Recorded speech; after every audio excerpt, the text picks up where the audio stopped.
Et on est parti pour le point actu hardware du jour. Aujourd'hui, nous sommes mardi 28 septembre, je bafouille, 2021. Au programme du jour, on va avoir des thèmes assez récurrents. On va commencer par les configs minimales et recommandées qui sont sortis pour Battlefield 2042. Alors attention, c'est présenté comme les configs minimales et recommandées pour la bêta et pas encore pour le jeu final. À voir s'il y a des différences ou pas. Un peu, ça serait intéressant on constatera quand on les aura, mais de voir justement s'il y a des différences entre les configs pour la bêta et pour le jeu fini. Sachez aussi que c'est assez vénère comme config, tout de même. Ensuite, on parlera des artisans Kcaps. Vous allez voir, c'est un truc très très cher. C'est absolument aucune utilité, totalement décoratif, mais un petit côté œuvre d'art. Tout ça fait à la main, vous allez voir, très joli, et ça vaut son prix. Ensuite, on parlera d'une de mes marques de cœur, MSI qui nous montre sa nouvelle gamme de kits de water cooling all-in-one. Nouvelle gamme chère, premium, très haut de gamme, avec des modèles imposants et surtout, et pour la première fois, des waterblocks avec des écrans. Alors toutes les marques ont fait les leurs, hein. C'est vraiment la grosse mode en ce moment. Mais MSI n'avait pas encore les leurs et c'est maintenant le cas. En plus de ça, ils annoncent bien sûr la compatibilité avec les futurs processeurs Intel 12e génération qui sont attendus pour la fin d'année. On va parler aussi assez rapidement du stockage, un peu le stockage du futur, mais du futur assez proche tout de même. Deux technologies qu'on utilise déjà, la technologie du SSD et la technologie du disque dur traditionnel, mais tout de même de stockage du futur, vous verrez, c'est assez intéressant. Côté stockage traditionnel, c'est quelque chose dont on avait déjà parlé chez Seagate. Ils avancent, ils avancent. Ensuite, on parlera assez rapidement, parce qu'on en parle régulièrement ces derniers temps, de la 12e génération de processeurs Intel avec une date de sortie qui a l'air presque officielle, validée, enfin pas validée mais confirmée par MSI, et aussi un petit benchmark qui remet un peu les pendules à l'heure entre Intel et AMD. Sur cette dernière génération, c'est assez intéressant. On finira avec la partie carte graphique, quelques nouvelles sur les cartes graphiques, notamment chez Intel, qui nous parlent pas mal de ces futures cartes qui devraient sortir début d'année prochaine. On attend avec impatience ces cartes qui pourraient enfin venir chambouler un peu cette bagarre sur le marché des GPU, notamment dédiés au gaming. Cette bagarre entre deux acteurs qui, à l'heure actuelle, voilà, hein, non pas qu'ils fassent pas des bonnes cartes, juste elles sont où et elles sont à combien. Voilà. On finira comme d'hab avec des larmes de sang en regardant le prix et la disponibilité des GPU. À l'habitude, hein, maintenant, on pleurait des larmes de sang en regardant les prix. Tout à fait logique. Allez, on commence du coup tout de suite les configs pour Battlefield 2042, jeu très attendu de EA et DICE. Un, un opus qui donne envie, hein, vraiment. Moi, je suis pas un joueur, je suis pas vraiment un joueur FPS, hein, clairement pas. Mais j'avoue qu'en ayant vu les trailers et tout, voilà, hein, ça fait quand même vibrer, même si on n'est pas forcément adepte du genre. C'est plutôt impressionnant et ça donne quand même envie d'essayer, clairement. On peut pas vraiment dire le contraire. Et voici du coup la config minimale et ensuite recommandée pour la bêta qui débutera le 8 octobre prochain et qui se terminera 2 jours plus tard. À noter que la sortie du jeu est pour le 19 novembre prochain, donc dans pas longtemps en vrai, clairement. Et du coup, côté config, on va d'abord commencer par la config minimum. Donc c'est vraiment, on vous dit que si vous avez moins bien que ça ne fonctionnera pas. C'est quand même assez... côté processeur, on est déjà sur des processeurs...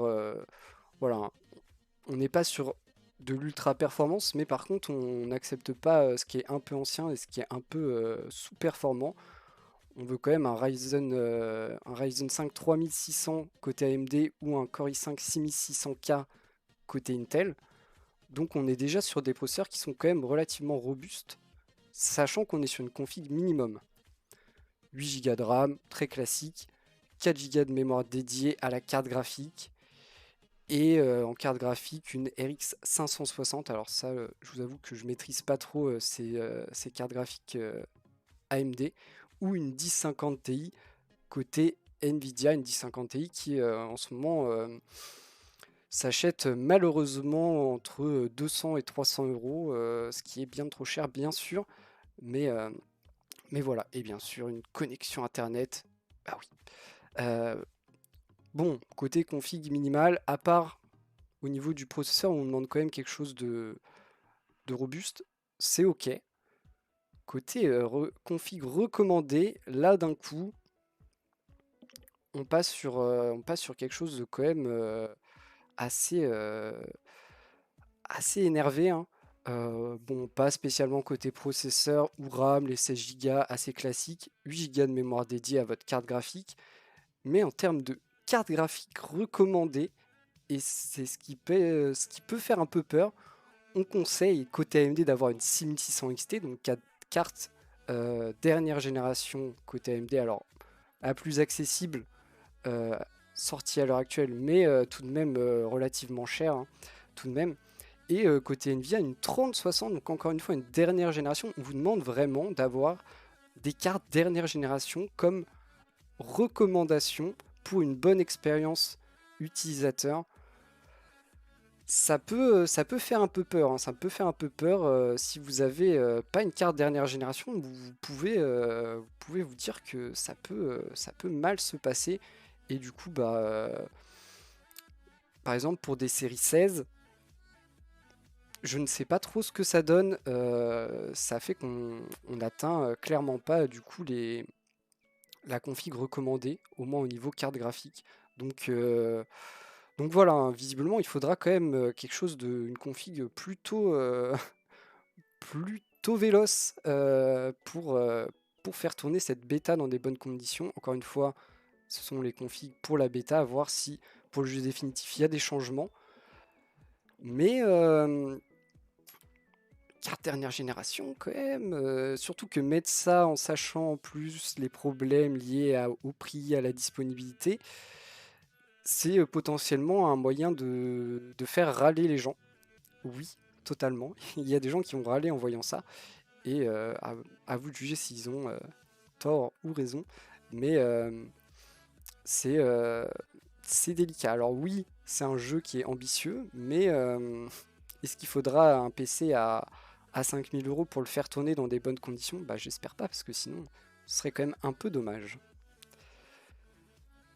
On continue avec les artisans Keycaps. Alors, c'est un truc, c'est très beau, c'est de l'artisanat d'art. On est sur quelque chose fait à la main, voilà, incroyable. Ce sont quoi? Ce sont des touches pour votre clavier, euh, mais des touches faites sur mesure, voilà, avec un vrai travail. Franchement, c'est plutôt stylé, ça a aucune utilité, entendez-le bien. Ça ne sert à rien, à part être beau, ce qui est déjà suffisant en soi, hein, mais sinon, pas d'utilité réelle. Euh, et ça coûte une blinde. Mais par contre, c'est vrai que pour faire un clavier œuvre d'art, et bah, ça claque, hein. En termes de prix, une petite touche, 49 $, une touche un peu plus grosse, 68, et on peut monter pour la plus grosse, par exemple, la touche espace à 89 $ la touche. Donc, imaginez que si vous voulez faire tout un clavier avec, avec ces touches personnalisées, faites à la main. Ça vous coûtera une blinde. Et après, vous aurez même pas envie d'utiliser le clavier parce que vous aurez peur de l'abîmer. Mais bon, c'est beau. C'est un lien avec les claviers de PC. Donc forcément, je trouve ça stylé. Après, c'est beau pour un shooting photo. Et pour faire croire qu'on a le plus beau setup du monde. C'est pas fait pour une utilisation quotidienne, hein, clairement pas. Et à 49 dollars la petite touche, croyez-moi que vous avez peur de les abîmer. J'avoue que dans un futur, si j'ai suffisamment d'argent, pourquoi pas. Faudrait déjà que j'ai un clavier mécanique. On continue avec une marque que j'aime beaucoup, hein. Je sais pas vraiment si j'ai raison de les aimer, mais j'aime bien leurs produits. J'ai jamais eu de problème avec leurs produits et en général, en termes de qualité, je suis rarement déçu. Donc voilà, j'aime bien MSI. Et aujourd'hui, ils nous montrent des nouveaux kits de water cooling all-in-one, les Meg Core Liquid S taille 280 ou 360. Donc vous imaginez, on est sur du haut de gamme. Et en plus, on ajoute un petit écran comme d'autres l'ont fait avant eux. C'est pas, on n'est pas sur l'innovation, hein, on est plus sur suivre les autres. Mais ils ne l'avaient pas encore alors que beaucoup s'y sont mis. Donc c'était un peu dommage de ne pas l'avoir. Aujourd'hui, c'est bon, ils les ont que en grand format avec cet écran. Ils ont choisi un waterblock plutôt carré ou rectangulaire, plutôt que rond. C'est un choix. Sinon, on reste sur la patte MSI. Ça reste sobre. Et cet écran qui est en plus pour le coup personnalisable, tout ça. Est-ce que c'est un peu comme les artisans Kcaps? Est-ce que ça a un intérêt? Absolument pas. Mais par contre, c'est joli. Et comme les artisans Kcaps, ça va coûter une blinde. On n'a pas les prix, hein, bien sûr, mais croyez-moi, par rapport à la version exactement la même sans l'écran, vous pouvez rajouter un bon billet, hein. C'est toujours la même chose. Ça ne sert à rien, mais c'est stylé. C'est stylé et voilà, il fallait y penser, il fallait le faire. Et en vrai, tout le monde, toutes les autres marques qui font beaucoup de water cooling et du water cooling haut de gamme ont fait leur petit modèle all-in-one avec un écran parce que c'est marrant, parce que ça fait un peu parler et parce que pour les geeks ultimes, et bah, ça leur donne un écran de plus à personnaliser. Donc, qui ne rêve pas d'un écran de plus à personnaliser? En tout cas, pas les geeks ultimes, hein. Eux, ils en rêvent tous. Donc voilà, c'est marrant. En plus de ça, ils annoncent aussi, et ça c'est assez sympa, ils annoncent que ce sera bien sûr compatible avec les nouveaux processeurs Intel, encore heureux, mais c'est bien qu'ils le mentionnent et c'est bien qu'ils l'anticipent et qu'ils ne soient pas en mode après, ah ouais, mais en fait il faut rajouter et tout. C'est bien. C'est bien d'y penser. Quand ils font des trucs pas bien, on le dit. Quand ils font des trucs bien, on le dit aussi. C'est important. On passe au stockage. On commence avec le disque dur traditionnel, même si on est... Alors, disque dur traditionnel, oui, mais avec des petites technologies voilà, innovantes tout de même. On est chez Seagate, on va parler de la technologie Hammer, Hammer pour Hit Assist, Magnetic Recording, donc enregistrement magnétique assisté par la chaleur. Voilà. Euh, des mots bien compliqués pour dire que en fait ils ont juste trouvé un moyen de mettre toujours plus de quantité de stockage à l'intérieur du même boîtier euh, disque dur traditionnel en faisant des différentes couches, en mettant différents plateaux, en miniaturisant certains composants, notamment les têtes de lecture et plateaux à 3 nanomètres. Voilà, ce genre de truc. Non, l'espace entre les têtes de lecture et le plateau à 3 nanomètres. Ça me paraissait bizarre, un plateau à 3 nanomètres. Même une tête de lecture aussi d'ailleurs. Quel est l'intérêt de ça? Alors c'est pas pour vos PC à vous parce que ça coûte très cher, mais l'intérêt c'est d'avoir des disques durs toujours plus grande capacité. Aujourd'hui, on est sur des modèles qui vont jusqu'à 20 Tera chez Seagate avec cette technologie. 20 Tera dans un boîtier 3,5 pouces, c'est quand même déjà pas mal. Et on nous dit qu'on travaille, on continue de travailler dessus pour améliorer, perfectionner cette technologie et du coup augmenter encore et toujours la capacité de stockage. On nous annonce qu'on devrait arriver à 30 Tera d'ici 2023. Donc voilà, on fait plus 50% en 2 ans, en gros. ce qui est quand même plutôt correct, hein, on va pas se mentir, et qu'on espère arriver jusqu'à 50 Tera en 2026. Le but ultime est d'atteindre les 100 Tera dans un seul boîtier 3,5 pouces. En vrai, c'est super stylé. C'est quand même super stylé. Et malgré ce que plein de gens peuvent penser, le disque dur traditionnel n'est clairement pas mort. Il est clairement ultra utilisé encore de nos jours. Alors, peut-être moins par le grand public, même si certains ils voient encore le faible le coût du giga de stockage. Mais surtout, et ça pour encore un paquet de temps, par tous les centres de données, tous les data centers, qui eux doivent stocker des quantités astronomiques de données. Et croyez-moi qu'au prix du giga sur les SSD, ils préfèrent largement acheter des disques durs grande capacité. C'est bien sûr eux qui sont visés par ces disques durs technologie Hammer de chez Seagate. Parce que oui, hein, les gens qui ont besoin de 20 Tera dans un boîtier 3,5 pouces et qui sont prêts à mettre le prix que coûtent ces disques durs dans le grand public, ça n'existe pas trop. Mais les data centers, où eux ont des gros budgets alloués à l'achat des disques qui sont des pièces d'usure. Les disques durs sont des pièces d'usure, ils doivent être changés, ils ont une durée de vie, ils doivent être changés régulièrement. Donc ils ont des gros budgets alloués à ça. Et eux, ça les intéresse énormément. Imaginez, entre 20 et 100, on prend les extrêmes bien sûr, mais aujourd'hui on est à 20 Tera. Ça veut dire que le jour où on arrivera à 100 Tera dans un disque, et bah, au lieu d'avoir 5 disques, on en aura un seul pour la même quantité de stockage. Donc ça veut dire que le data center, il peut soit réduire sa taille, soit augmenter sa capacité de stockage. Enfin, l'intérêt est très important et beaucoup de secteurs professionnels y croient fort et espèrent que ça arrive vite. Donc le disque dur n'est pas mort et il est loin d'être d'être en fin de vie, hein. Il sera encore et toujours utilisé, notamment pour son coût et aussi sa durée de vie, hein, aussi. Allez, on parlait aux mineurs de Chia. Vous verrez qu'un disque dur traditionnel dure bien plus longtemps qu'un SSD. On va quand même aussi parler du SSD parce que voilà, on est plus sur le grand public, ce que tout le monde aujourd'hui quand on fait un PC, on n'oublie jamais de mettre un petit SSD M2 avec un débit intéressant avec notre OS dessus pour que ça boot en même pas une seconde et qu'on se régale chaque fois qu'on installe un truc, pas besoin d'attendre. On l'a vu aussi débarquer sur les consoles dernière génération, hein. Tout le monde veut de ces stockages ultra rapides qui ne nous font plus attendre les temps de chargement, hein. Les temps de chargement qu'on a vécu pendant longtemps seront peut-être bientôt du passé. On l'espère tous. Et peut-être grâce à ce genre de SSD, le premier SSD qui vient tirer partie du PCI Express 5.0, donc évolution du PCI Express 4.0. Qu'est-ce qui permet en théorie? En théorie, il permet de doubler le débit. Voilà, ça c'est la théorie. En réalité, il permet de doubler le débit. Non, pas vraiment.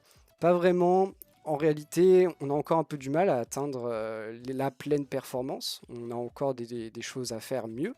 Mais on fait on fait des premiers tests et celui-là en est un. Et du coup, il arrive tout de même à atteindre les 14 000 émosecondes en lecture, ce qui est 2 fois plus rapide que les PCI Express 4.0. Ça oui, en termes d'écriture, on fait mieux, mais on n'est pas encore sur un vrai x2. On parle de 50 à 79%, tout en baissant, et ça c'est aussi intéressant, le temps de réponse. Donc on fait mieux, mais il y a encore des choses à perfectionner. De toute façon, c'est le début. Ça va être rendu disponible d'abord par cette nouvelle génération de processeurs Intel. Et ensuite, ça devrait arriver aussi du côté de chez AMD. À moins que... Non, non, ils sont encore au 4. Oui, oui, ils sont encore au 4. J'avais un doute, excusez-moi. Mais voilà, ça va arriver, tout comme la DDR5 va arriver en même temps que cette génération Intel. Intel va nous ramener le début de certaines... alors, j'ai pas envie de dire nouvelle technologie parce que c'est pas vraiment le cas, mais plus perfectionnement de technologies anciennes. On passe de DDR4 à DDR5, de PCI Express 4.0 à PCI Express 5.0. L'intérêt à chaque fois dans ces améliorations est d'augmenter le débit, hein. Surtout, c'est la première idée, et pour le reste on verra ensuite. Mais ça promet quand même dans le futur des SSD encore et toujours plus rapides. Après, il faudra attendre de voir le prix quand même, qui n'est pas indiqué là, mais ça risque d'être cher au vu du haute performance PCI Express 4.0 à l'heure actuelle. Les prix en 5, ça risque d'être aussi plutôt cher. On parle rapidement de Intel et sa 12e génération, et c'est MSI, retour de MSI, qui nous confirme la date de lancement qui, dans un premier temps, avait été annoncée comme le 19 novembre. On serait plutôt sur le 4, voilà, d'après MSI. Voilà, ils ont lâché ça en informant que leur water cooling serait compatible et avec la date. Voilà, donc petit leak d'informations. De toute façon, on n'arrête pas d'en parler, donc est-ce que c'est grave? Pas trop. En plus, c'est quand même une date plutôt proche, donc un peu étonnant de ne pas avoir eu d'annonce officielle. On attend quand même une conférence pour présenter ces processeurs de la part de Intel. On aimerait, on verra. Ça devrait arriver. Et ensuite, petit nouveau bench, on en a eu pas mal ces derniers temps, nouveau bench du futur fer de lance de cette 12e génération, le i9 12900K. Et ce coup-ci, alors, il y a deux trucs à prendre en compte. On a un test monocœur et un test multicœur. En monocœur, il explose la concurrence. La concurrence, c'est le Ryzen 9 5950X, processeur qui a 16 cœurs. Voilà. En multicœur, c'est un peu plus compliqué. C'est un peu plus compliqué. On est proche, mais on est légèrement en dessous. Donc voilà. Tout ça n'est que un outil de benchmark. Ici, c'est l'outil de CPU-Z. Donc, cet outil de benchmark nous montre que sur un cœur, il est bien plus véloce. Sur tous les cœurs, il est légèrement derrière. Encore une fois, il faudra comparer aussi en termes de prix. Normalement, attention à prendre avec des pincettes, mais normalement, le i9 12900K devrait être moins cher, significativement moins cher que le Ryzen 9 5950X. Mais, prendre avec des pincettes, les processeurs ne sont pas encore sortis. On finit avec la partie carte graphique. Tout d'abord, on va parler d'Intel. Et oui, carte graphique Intel, hein, on les attend de pied ferme. Ces cartes graphiques Intel, ça fait bien trop longtemps qu'on nous en parle et on aimerait vraiment les voir sortir et les voir tester sur différents jeux.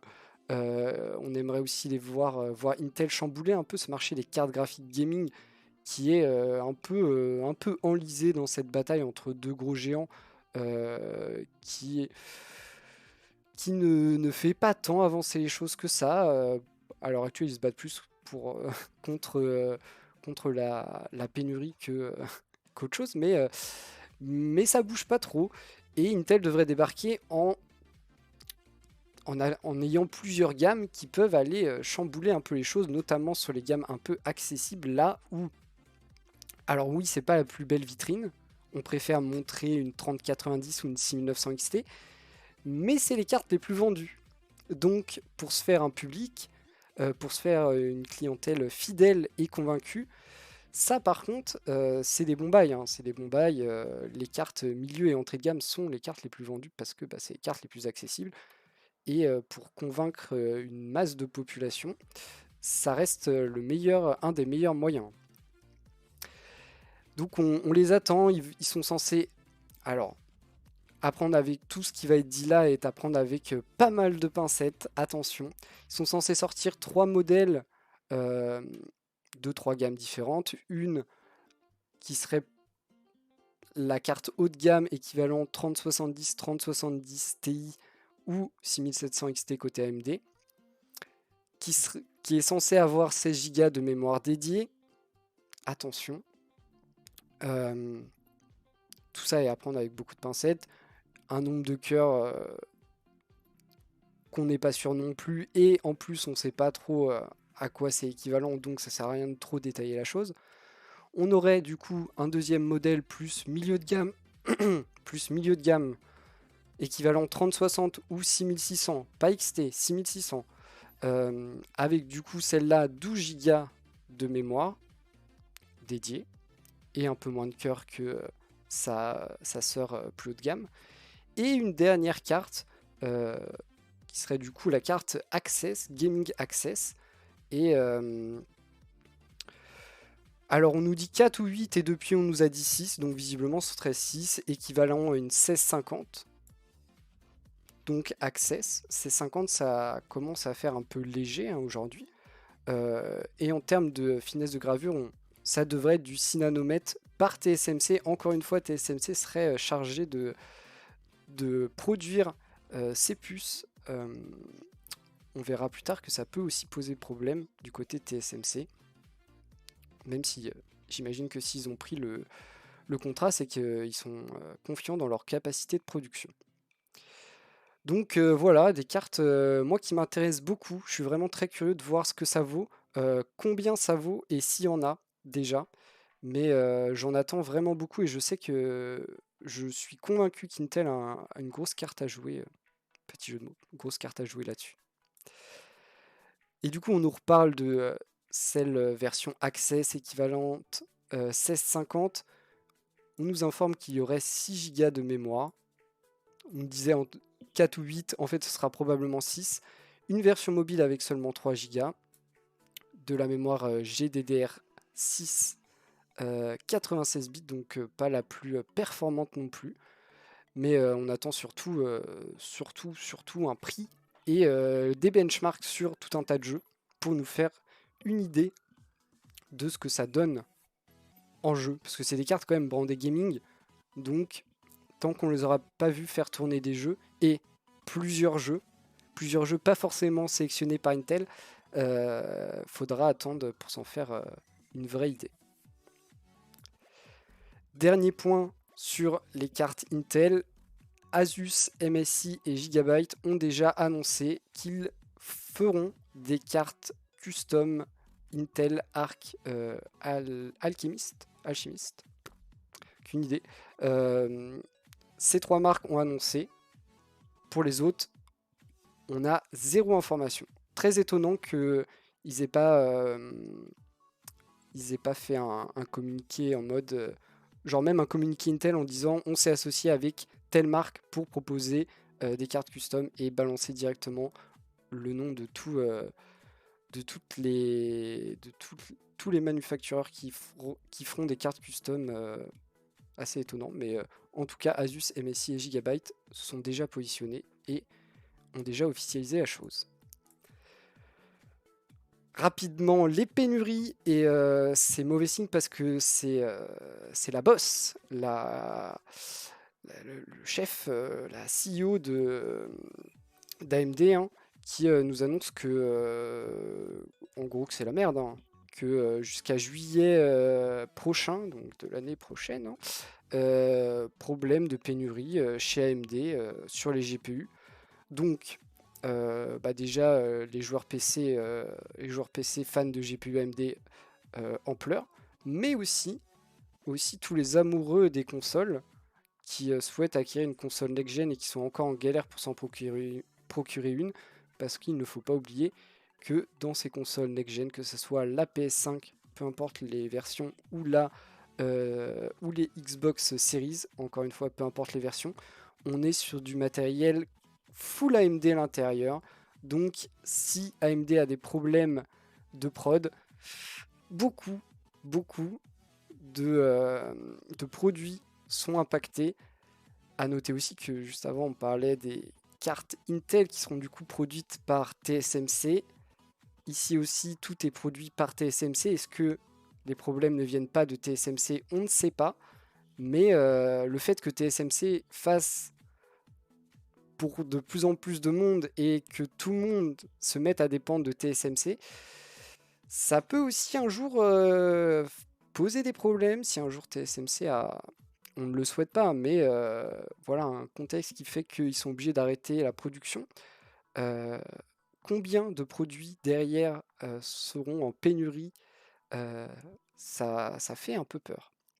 On ne le souhaite pas, mais il vaut mieux prévenir que guérir. On finit avec les larmes de sang. J'espère que vous êtes prêts.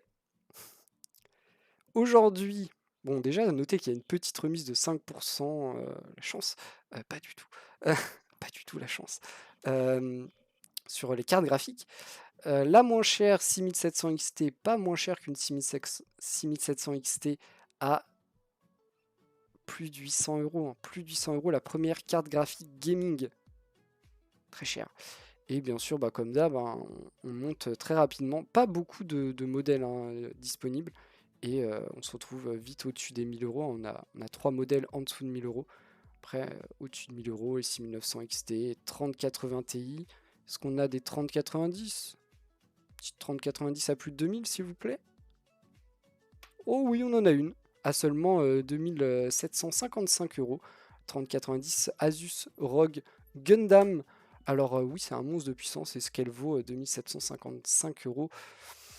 J'ai envie de vous dire que non, mais bon, moi je suis pas revendeur de cartes graphiques, c'est pas moi qui fixe les prix. Donc bon.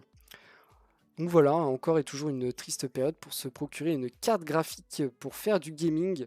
Et, euh, et je pense que ça reste encore et toujours assez viable de se tourner plutôt vers le marché de l'occasion, même s'il a aussi été lourdement impacté. Ou alors, si vous voulez quelque chose de vraiment très haut de gamme et que vous êtes prêt à mettre plutôt cher, vous pouvez aussi vous tourner vers les drops de Founders Edition de temps en temps, plutôt 3090 et 3080, plutôt celle-là, mais ça arrive encore de temps en temps. Il faut par contre être disponible au bon moment et aussi ultra réactif. Et voilà, on arrive au bout de notre point actu hardware. J'espère que vous avez passé un moment, que vous avez apprécié toutes ces news. Beaucoup de choses qui se répètent. En soi, on attend avec impatience la sortie des processeurs Intel 12e génération. On parle beaucoup des cartes graphiques, même si on en manque beaucoup. Mais ça reste ce qui fait le plus d'actualité. Et on attend aussi les gros événements pour avoir des vraies annonces. Mais ça nous laisse quand même une bonne fin d'année en prévision, notamment grâce à Intel. On les remercie avec cette 12e génération qui va enfin tourner la page sur cette 11e qui a été quand même pas mal décriée et je trouve plutôt à raison. La 12e a l'air de faire plaisir. Qu'est-ce que j'ai d'autre à vous dire? Bah rien d'autre. Comme d'hab, n'hésitez pas à faire des retours. J'apprécie tous les retours ou ceux que 1, 2, 3. Peu importe le moyen, les réseaux sociaux, les commentaires en direct live, n'hésitez pas. Et on se retrouvera jeudi pour le deuxième point actu hardware de la semaine. En tout cas, merci d'avoir regardé et à jeudi.